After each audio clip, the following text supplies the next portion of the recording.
Hello guys and gals, and welcome to another episode of Unique Boots.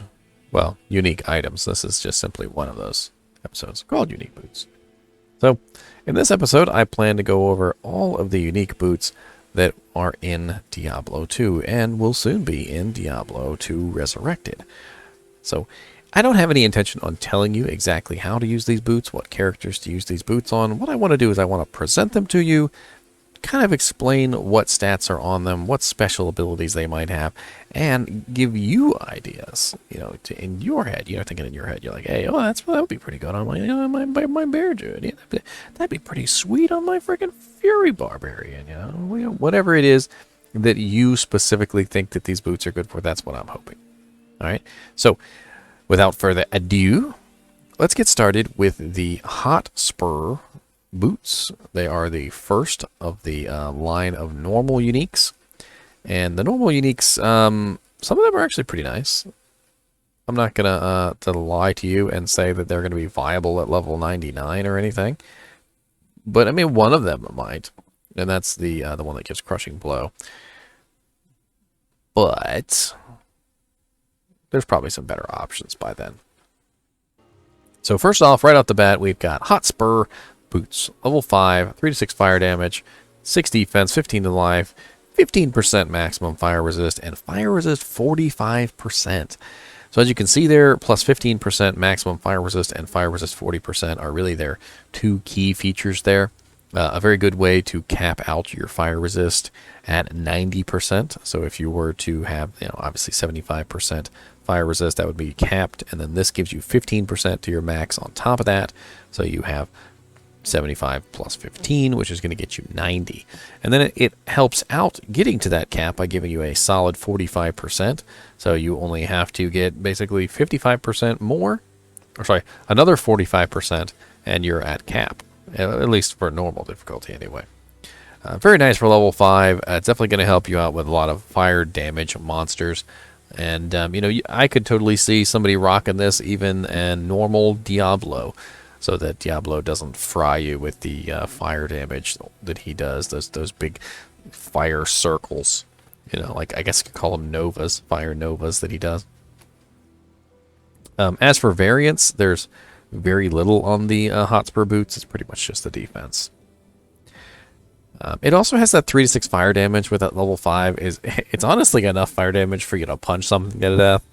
You could literally just rock that 3 to 6 fire damage for probably the entire first act. Next we have Gorefoot heavy boots, which as you can see have an actual +2 to leap for the barbarian, which is very nice. I could see a barbarian using these early on just so that he has access to leap. It also gives you 20% faster run walk, 2% mana stolen for hit, which would be more than enough for a melee character, as most melee skills tend to be like 1 to 2, maybe like 3 mana anyway. And then you see it has 30% enhanced defense, 12 defense plus, and then attacker takes damage of 7. So not a lot going for the Gorefoot heavy boots. You're looking at the mana steal, the faster run walk, and the plus to leap. The rest are just kind of all sugar sprinkles on the top, which don't really help out that much. As for variants on the Gorefoot, we're looking at practically none. The only variants that it has is the defense. Next we have Treads of Cthon, which have 30% faster run and walk. So if you want to run around fast, Treads of Cthon are going to get you there. 40% defense, 12 plus 12 to defense. Defense versus missile, which not really that useful late game. It could help you out in, like Act 2 versus skeletons. The big skeleton archer hordes that are in the Act 2, like sewers and stuff. But for the most part, it's kind of a useless stat. Plus 10 to life, which at level 15 is nothing to shake a stick at. And then we've got 50% slower stamina drain. And stamina really is only a problem early on in the game anyway. So having 50% slower stamina drain on a low-level pair of boots like this, a level 15 pair of boots, is actually kind of nice. Now, if this 50% slower stamina drain was on like a level 60 pair of boots, that would kind of suck, because people don't need stamina, buffs late game. They need stamina buffs early game when they have no vitality and their stamina pool is super low and they're running out every 5 seconds. Late game, like after like level 30, Stamina is usually not really an issue anymore. You usually have some type of buff to your vitality, either through points or through gear, which is beefing up your stamina to the point where you don't really have to worry about it very much. As for variance on this, there is pretty much none. Again, they don't seem to like to put very much variance on the boots. Now, the Goblin Toe light-plated boots are definitely a very popular set of boots. So right off the bat, you see right at the top there, we've got 25% chance of crushing blow. And I know I've explained this on other videos, but this video might be the only one that you see. So let me just go over it really quickly for those who are unaware of what crushing blow is and how it works. Crushing blow is an effect which gives you a percentage-based damage off of the target. Okay, so if a monster has 100 health, and you hit a target and it does a crushing blow attack, the target will take 25 hit points off of his 100. If you hit him again with another crushing blow attack, it will take another 25%, but not off of his 100, which is his max. It takes it off of his 75, which is his current. All right, so as you can see, it has diminishing returns. The lower the HP of the monster, the less HP that it is taking off, until eventually, if he has 10 HP and you hit him for a 25% crushing blow, it's only going to do 2.5 health off of his 10. Now, crushing blow is added on top of your regular damage, and on top of that, you can stack crushing blow up to 100%, so that every single hit applies a crushing blow. It does have some downsides, though. So versus bosses, it is only 12.5% of the monster's HP instead of 25%. So it's 25% versus trash, basically. And then it's 12.5% versus bosses. And it's only 10% versus other players in PvP. Now, the other stats on this are actually pretty garbage. 15% defense, 60% enhanced defense, damage reduced by 1, magic damage reduced by 1, -1 to light radius. Honestly, the only stat on these boots that you're even looking at is that crushing blow. And as far as variance is concerned, it doesn't even really matter, because the Goblin Toe only really has one effect that you're looking at, which is the crushing blow, and the crushing blow does not vary. All right, so next on the list, we have Tearhaunch Greaves. Or Tearhaunch Greaves. I believe it's Tear. And the Tearhaunch Greaves are 20% faster run walk, +2 to vigor, which is, I guess it's going to help you run a little bit faster and keep your stamina up. And you don't have to put any points into it, so I guess there's that. 80% enhanced defense, 35 to defense, 5 to strength, 5 to dex, and then all resist +10.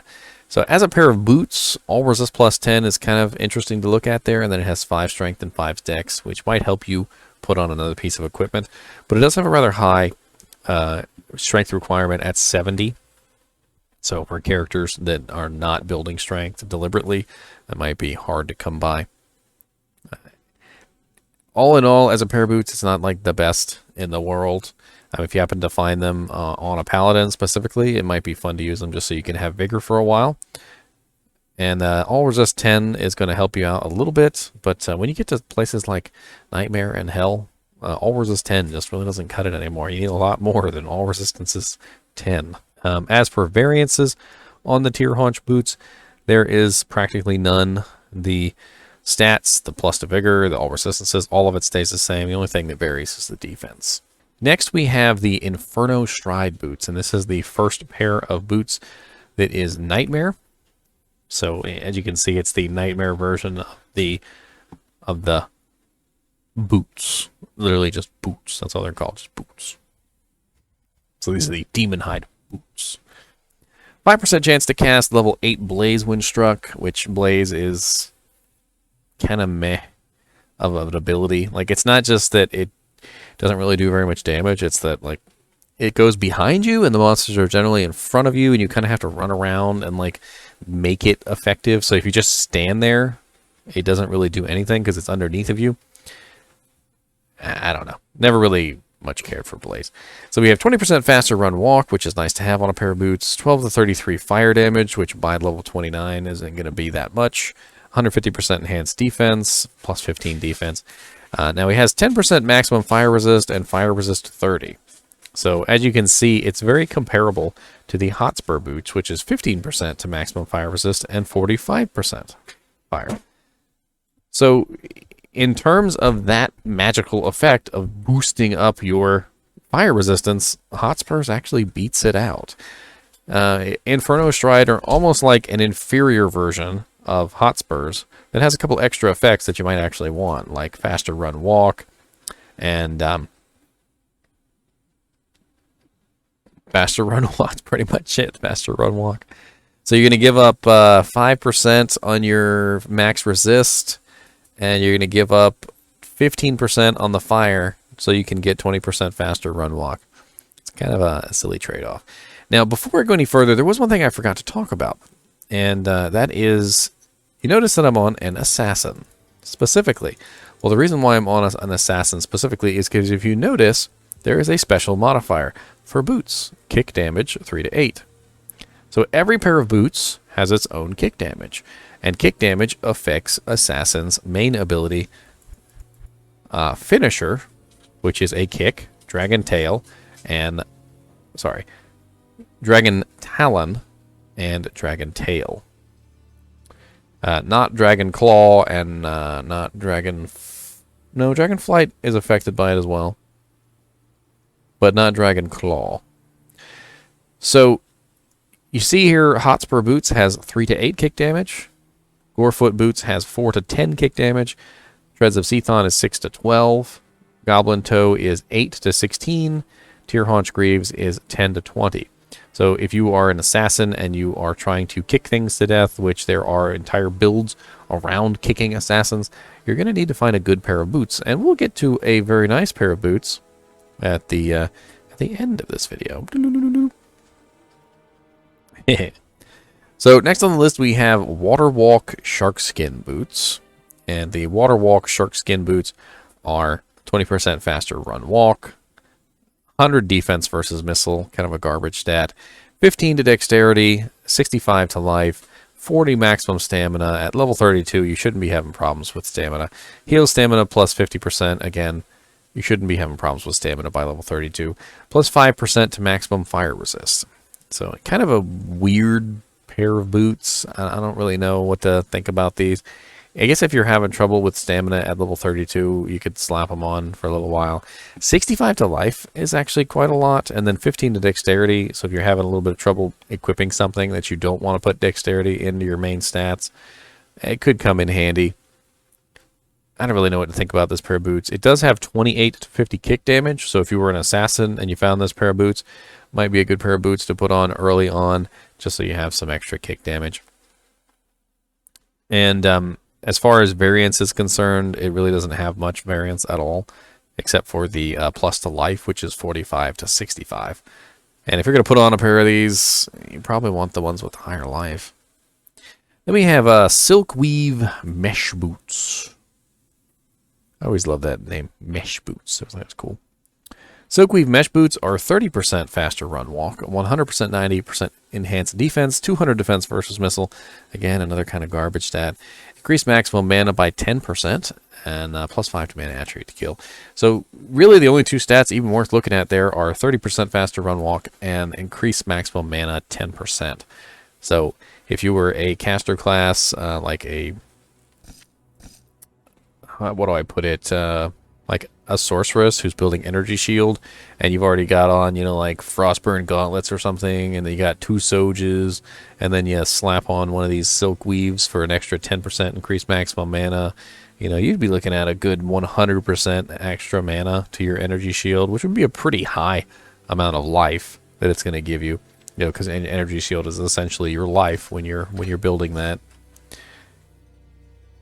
And as far as variance is concerned, it doesn't have any except for defense. Next on the list here is War Traveler Battle Boots, which is 25% faster run walk, a flat 15 to 25 extra damage added, which I'm assuming is physical. 10 to strength, 10 to vitality, 40% slower stamina drain. Again, I don't know why you'd have trouble with stamina around level 42. And then 50% better chance of magic items, which... I kind of like that. 50% better chance of magic items. You can combine that with, you know, some Nagel rings, a gold wrap belt, some chance guards, and get yourself a nice Tankreds, Gore course, at that point, where would you put the other piece of the tank grids? I don't know. But it also has 10 to strength and 10 to vitality, which is going to help you put on equipment. It does require 95 strength, though. So at level 42, you might be on a character that doesn't have 95 strength, and could be looking at an interesting conundrum there. 50% better chance of magic items, though. Very nice. Very nice. Now, that 50% does vary. It varies from 30 to 50%. And that's pretty much the only thing that varies on the item besides defense. So you can find a perfect War Travelers. Next on our list is the Gore Rider boots. Oh yes, and the War Travelers have 37 to 64 kick damage. So you can, as you can see, as we go up the line here toward the highest of the boots in Nightmare, they're getting really high on kick damage. And as you get to the Hell boots have even higher kick damage. So if you're an assassin, just in general, it looks like you're going to be looking at boots that are the highest possible quality, elite boots. So Gore Riders are 30% faster run walk, 15% chance of crushing blow, which is very nice to have, 15% chance of deadly strike, 10% chance of open wounds, 200% enhanced defense, 20 to maximum stamina, and requirements, negative 25%, which will actually help you put these baby bad boys on. Now, we talked about crushing blow earlier because of the Goblin Toe light plated boots, and these are 15% instead of 25%, so it's still very nice though. And a Deadly Strike is actually double damage. So Deadly Strike has a chance to deal double damage based on the percentage. So as you can see, these are a 15% chance of Deadly Strike. Deadly Strike actually stacks with Assassins, Barbarians, and Amazons Critical Strike, but in a very odd way. So Amazons, Barbarians, and Assassins have Crit Strike, which gives them double damage. And what happens is the game rolls for the Crit Strike first, and if it fails, it then rolls for the Deadly Strike. And it can fail both of them, obviously. But if it fails one, at least you get another roll to actually try again. It doesn't turn it into 4 times damage. It only keeps it at, times 2, but at least you get a second chance for that times 2 damage instead of only having 1. Now, chance of open wounds is a very interesting one. Open wounds is actually a good way to keep Uber's health from regenerating. So, chance of open wounds is a 8-second bleed. And that 8-second bleed is based off of your character level is used to determine how much life is lost per frame. Okay. So it depends on your actual character level how much damage is being done in open wounds. But it is actually an interesting way to prevent Ubers from regenerating, as Prevent Monster Heal does not work on Ubers. However, Prevent Monster Heal seems to be far superior on everything that's not Ubers. A very nice pair of boots there. It's level 47 and would definitely be a nice pair of kick boots because it has Crushing Blow on it. Crushing Blow is going to help out your kick. Deadly Strike is going to help out your kick. And Open Wounds is even going to give you a little bit of a boon there to prevent the monsters from regenerating as you smash their face in with your boots. Next on the list here is an interesting pair of boots because it always comes with a specific statistic called Repairs Durability, which means that if you find an ethereal version of them, they are going to be far superior to the regular version, and they will not break because your character will automatically repair them 1 durability every 20 seconds as you hold them in your inventory. Now, these have a defense of 267 and a kick damage of 60 to 110. And the stats are 20% faster run walk, 20% faster hit recovery. Always love some extra hit recovery. I love to play melee characters, and hit recovery is just nice to have because obviously if you don't have fast hit recovery, you can't really play your melee character in the middle of a group. 170% enhanced defense, which I think is kind of important on this one because we're talking about an item which is ethereal. We're going to try and find ethereal because it has the repairs durability, and then stacking on top of that extra defense that it's getting from the fact that it's ethereal, you also have the plus 140 to 170 enhanced defense. Then we have 15 to strength and 15 to vitality, both of which can vary between 10 to 15. And again, with the maximum stamina, slower stamina drain, I'm not really sure why those are on every pair of boots. It's just not really a stat that I think every single pair of boots needs. I mean, it's nice to have, but I think it would be nice to have something else. And then we have 70% poison resist, which, I mean, well, geez. I'm not going to turn down 70% poison resist. I mean, that'll pretty much get you almost a cap in normal. And in Nightmare and Hell, I'm sure it's going to get you pretty far toward the cap at the very least. Just a very nice pair of boots all around. And it's not any for any real specific build, though. It's just a nice pair of boots. And with a strength requirement of 81, and then it also has 15 strength on it, could be useful to get your character to a strength level to be able to put on a piece of equipment that you actually want. Next on the list is our Marrowwalk Boneweave boots. So the Marrowwalk Boneweave boots is the second in our Hell difficulty boots, and has a defense of 204 and kick damage 69 to 118. But a very high strength requirement of 118, and is level 66. Now, this one seems to be geared toward necromancers, because as you can see here, it has +2 to skeleton mastery. So we got 20% faster run walk, +2 to skeleton mastery. It has 200% enhanced defense, 20 to strength, which can vary between 10 to 20, 17 to dexterity, which is static, regenerate mana 10%, heal stamina plus 10%, half freeze duration, which hopefully by level 66 you're going to be rocking at least one item that cannot be frozen. So I'm not really sure how good half freeze duration is. And then we have level 33 bone prison charges. I'm not really sure how useful that would be. And level 12 life tap. That could be very useful. Although with only 10 charges, you're going to be recharging it pretty often. And there's really not a lot of variance other than the strength and the defense on these. So when you find them, they're probably going to be pretty close to perfect. And last on our list is actually the one that I was talking about for assassins. So that is the Shadow Dancer Myrmidon Greaves.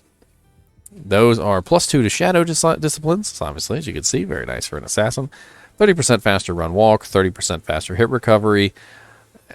Pretty good defense, +25 to dexterity, and then requirements -20%, which is great because it requires 167 strength already.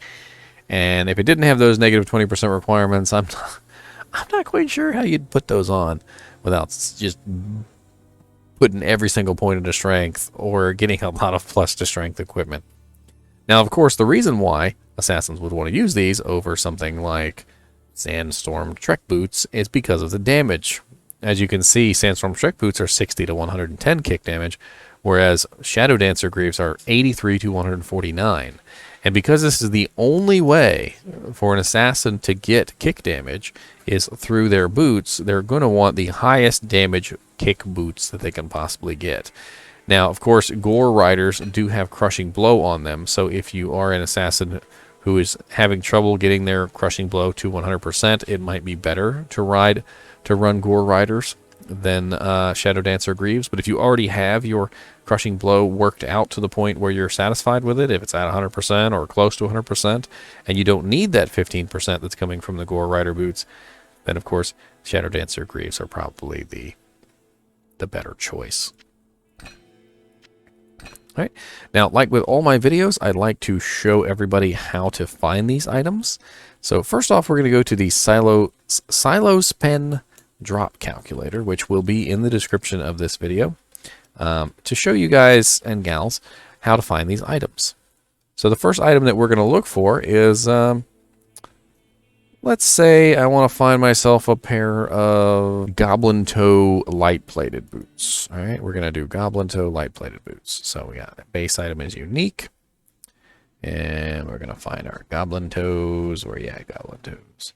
Because Goblin Toes are a very good source of Crushing Blow early on, and will definitely help your character take on quite a large number of monsters. Because that 25% Crushing Blow is going to trigger pretty often. And you're going to be able to crush monsters like Diablo, Bale, and monsters that have lots of hit points like Qlvl are going to go down pretty quickly when you have Crushing Blow.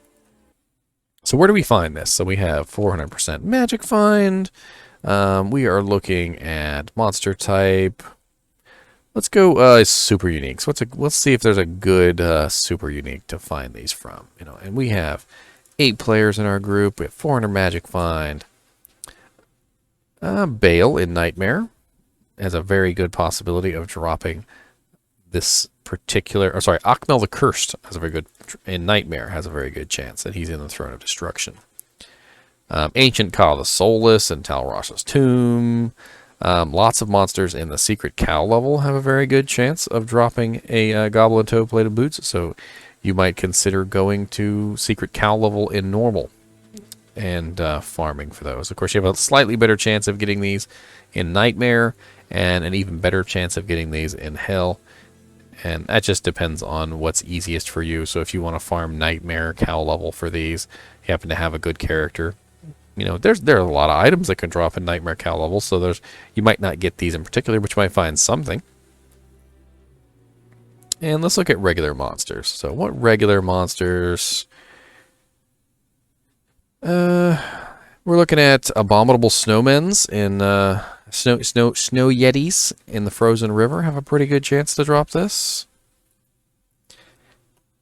Urdars in the River of Flame, Mothfiends in the River of Flame, Oblivion Knights, Venom Lords, all in basically like Diablo's area, all have a really good chance of dropping Goblin Toes. So it looks like a very good place to farm would be River of Flame in normal. All right, well, I hope you enjoyed this little episode of unique items. Here we have the Hotspur boots, the Gorefoot heavy boots. We got Treads of Cthon chain boots, Goblin Toe light plated boots, Tearhaunch greaves, Infernostride demon hide boots, Waterwalk sharkskin boots, Silkweave mesh boots, the War Traveler battle boots, Gore Rider war boots, Sandstorm Treks, which are very interesting to find as a ethereal item, Marrowwalk boneweave boots, and Shadow Dancer Myrmidon greaves. Anyway, I hope you enjoyed this episode of Unique Boots, and I'll see you again.